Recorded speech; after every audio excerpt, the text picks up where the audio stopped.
Welcome back, everyone. Thank you very much for watching the show. We're joined now by Bruce Polley from the CCA Oregon. We're going to talk a little bit of sea lion topics, which is I love the smile on your face right now because it's not a smiling issue for you on a daily basis, is it? No, it's a really important issue that we've been working, as you know, for quite a few years on. Yeah. And you know, with this latest report from ODFW, it's no longer can be ignored. Now, you say latest report because they have finally decided to come out and mention this, but this has been something that we've all kind of known about for quite a while. But this is kind of, they've come out with it. There's a report that they have thrown out there. Right. Good thing, bad thing? Well, it's bad if you're a steelhead, for sure. But, you know, ODFW has been tracking this, and we've pushed legislation in Salem that's pushed money to ODFW to deal with sea lions at Oregon City. They've applied this year, before this report came out even, they had applied for removal authority through NOAA. So, I mean, ODFW hasn't been ignoring it, but there's a limit to what they can do. Sure. So what we've done, Congresswoman Jamie Herrera Butler from Vancouver, Washington, and Congressman Kurt Schrader from Oregon, I think this is the third year they've sponsored federal legislation to allow us to modify the Marine Mammal Protection Act. The Columbia River Treaty Tribes have been a very important coalition partner working with us on this. And they've been very involved in kind of a rewrite of that legislation before we even got started on this year.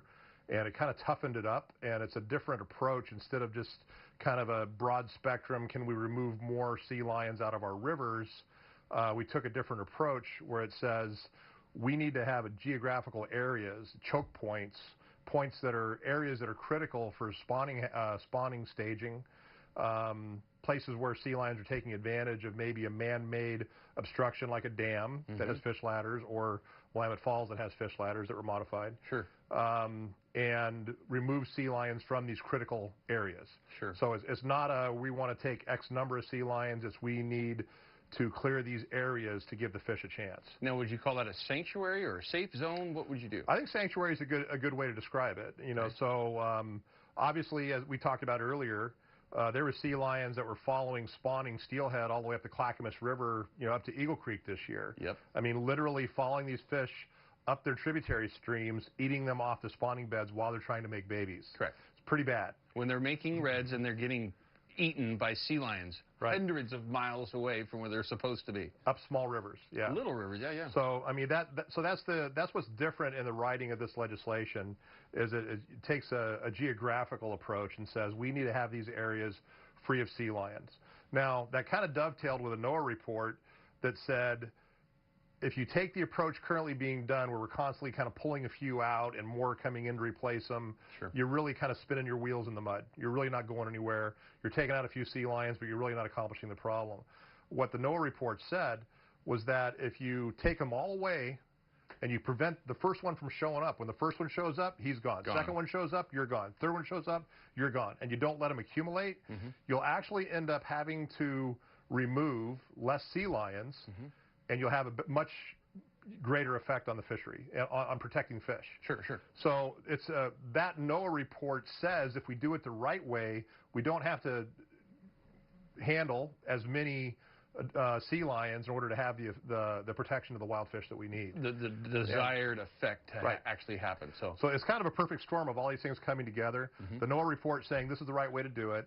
The legislation being toughened up, a great coalition of people that are working to help make this happen again. You know, leadership from our Congress people locally, great help from the Columbia River Treaty Tribes. And then this ODFW report comes out and says that if we do nothing, there's a 90% chance these wild winter steelhead that are ESA listed, fish that are on the endangered species list, will go extinct if nothing is done. Now, I have to cut the break, but that hit panic button for a lot of people, didn't it? Big time. Finally. It should, yeah. Yeah, I mean, finally. Yeah. Unfortunately, we have to let it get to this point before we can take action. But taking action federally on sea lions is a difficult task. It's a heavy lift. Yeah, no question. But it's got to be done now, or we're going to be kissing an endangered species goodbye. Anybody remember Ballard locks? Vividly. I mean, anybody? Yeah. An entire run wiped out, decimated, because nobody was willing to do anything about it.